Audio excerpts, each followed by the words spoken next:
दोस्तों, आज हम बात करेंगे कृष्ण ने कर्ण को पांडवों को साथ देने के लिए क्यों कहा। तो शुरू करते हैं। महाभारत केवल एक युद्ध की कहानी नहीं है, बल्कि यह धर्म, कर्म, रिश्तों और कठिन निर्णयों का महाग्रंथ है। इसमें कई ऐसे क्षण हैं जो आज भी लोगों को सोचने पर मजबूर कर देते हैं। ऐसा ही एक महत्वपूर्ण प्रसंग है जब कृष्ण ने कर्ण को पांडवों के साथ देने के लिए कहा। यह घटना महाभारत युद्ध शुरू होने से ठीक पहले हुई थी और इसके पीछे कई गहरे कारण थे। जब कौरव और पांडवों के बीच युद्ध लगभग निश्चित हो गया, तब कृष्ण जानते थे कि यह युद्ध पूरे आर्यवर्त के लिए विनाशकारी होगा। उन्होंने पहले शांति स्थापित करने की कोशिश की और हस्तिनापुर में दूत बनकर गए। उन्होंने दुर्योधन से कहा कि पांडवों को उनका उचित अधिकार दे दिया जाए। पांडव केवल 5 गांव मांग रहे थे, लेकिन दुर्योधन ने अहंकार में कहा कि वह सुई की नोक जितनी भूमि भी नहीं देगा। इसके बाद युद्ध तय हो गया। कृष्ण जानते थे कि कौरव पक्ष की सबसे बड़ी शक्तियों में से एक कर्ण थे। कर्ण अत्यंत पराक्रमी योद्धा थे और अर्जुन के बराबर माने जाते थे। यदि कर्ण कौरवों के साथ रहते तो पांडवों के लिए युद्ध कठिन हो सकता था। इसलिए कृष्ण ने युद्ध से पहले कर्ण से पहले अकेले में बात करने का निर्णय लिया। कृष्ण ने कर्ण को एक बहुत बड़ा रहस्य बताया कि वह वास्तव में सूत पुत्र नहीं, बल्कि कुंती और सूर्यदेव के पुत्र हैं। इसका अर्थ यह था कि कर्ण वास्तव में पांडवों के सबसे बड़े भाई थे। जन्म के बाद समाज के डर से कुंती ने उन्हें नदी में बहा दिया था, जहां उनका पालन पोषण अधिरथ और राधा ने किया। कृष्ण ने कर्ण से कहा कि यदि वह पांडवों को साथ दे दे तो उन्हें उनका वास्तविक सम्मान मिलेगा।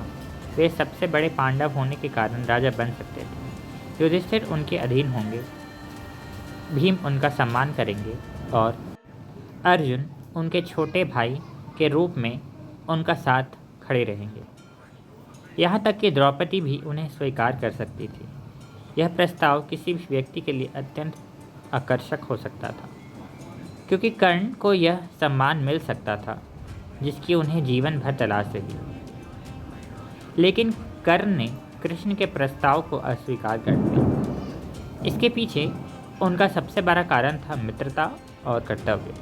जब पूरी दुनिया ने उन्हें सूतपुत्र कहकर अपमानित किया, तब केवल दुर्योधन ने उनका साथ दिया था। दुर्योधन ने उन्हें अंग देश का राजा बनाया और समाज में सम्मान दिलाया।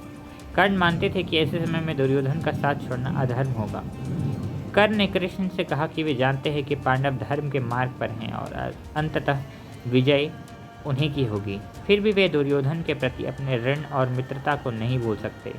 उन्होंने यह भी कहा कि यदि वे अब पांडवों के साथ चले जाते हैं तो लोग उन्हें स्वार्थी समझेंगे। कृष्ण समझ गए कि कर्ण अपने वचन और मित्रता के प्रति पूरी तरह समर्पित है।